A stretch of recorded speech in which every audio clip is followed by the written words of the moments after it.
Okay guys, sa if else naman tayo. If else. Gumawa ko ng class na if else.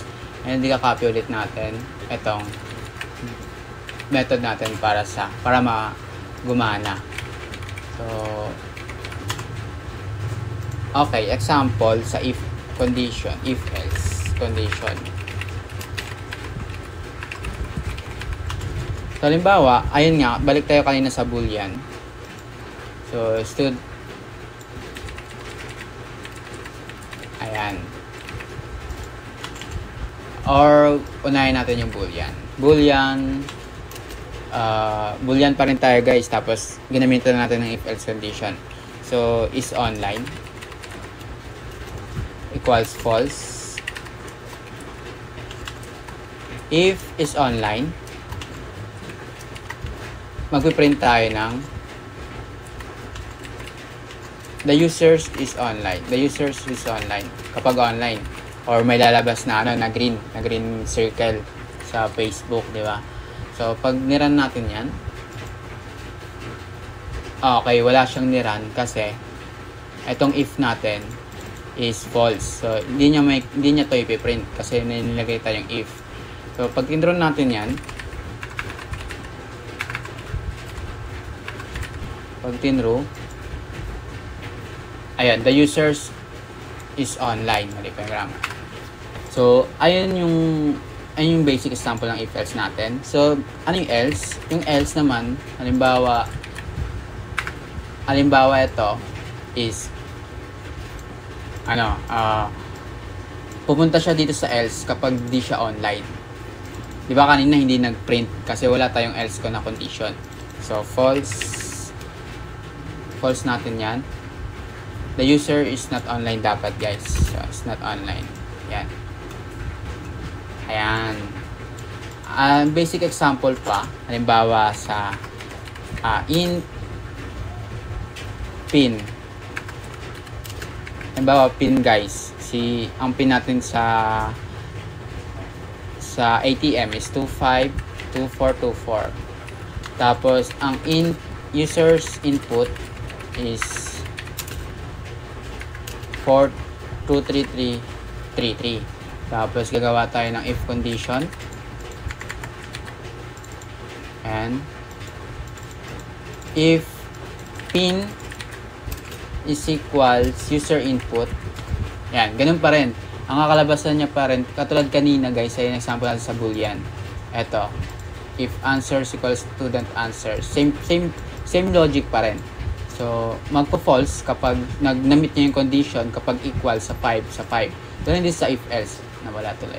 Sa if else. So, kapag na-meet niya yung condition na pin, kapag si users nag-input ng 233 sa ATM, maging makaka-withdraw siya ng pera. Pero pag mali, hindi siya makaka-withdraw. Siyempre, siniswerte. So, halimbawa, pin equals user's input. The pin is correct. The pin is correct. The pin is correct. The pin is correct. Yan, di ba? Pero kapag mali naman yung input niya, the pin is incorrect. So, yan. So, example, ayan. The user is not online. The pin is incorrect. Kasi, ito is false yung output natin. Kasi hindi naman sila magkaparehas. Paano kapag magkaparehas na? So, the pin is correct. So, na-meet niya yung condition na naging true. Okay? Halimbawa naman guys, sa compute average natin kanina. So, i-copy-paste lang din natin to. Lagay natin dito sa baba. Sabihin natin, check if pass or not. So, syempre, di ba, pag nag-aral tayo, kapag lower than 75 is bagsak. Kapag greater than or equal 75 naman, doon pabasa yung bata. So, example, copy-paste lang natin yan. Galing yan sa compute average natin. So, math 90, 85, 90, 99, 75. So, ilalabas din natin yung average. Check if the student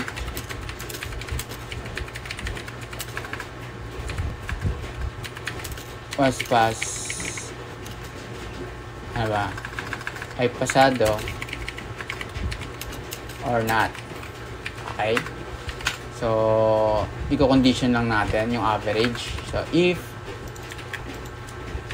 average is greater than or equal 75, kasi kasama yung 75 pag nakapasa ka na, ano na yun eh, pasado ka eh.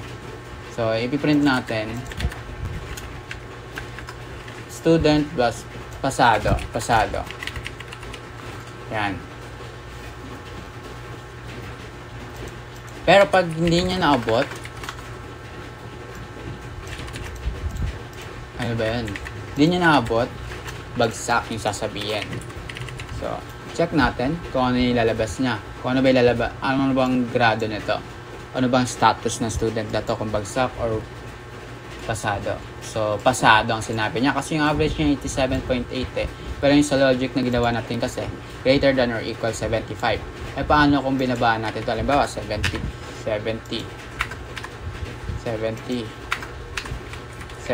ginawa natin 70 yan. Ano kaya? Bagsak ba siya o pasado? I-check natin. So, bagsak. So, ngayon naman, ang isa pang gagawin natin, else if. Else if, ginagamit yung else if kapag may gusto kang i-print na 75 or may condition ka dito ng true. Kung mag-false man siya, pupunta muna siya sa second if natin. So, halimbawa, average is equals 90. Sabihin natin, pasado with honor. Pasado with honor. Okay? So, syempre, kapag 90 average mo, pwede kang mag-honor. So, sabihin natin 95. 90. 99.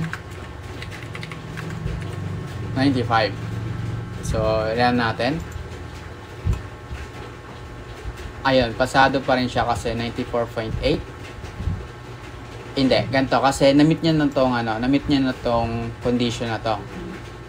Kaya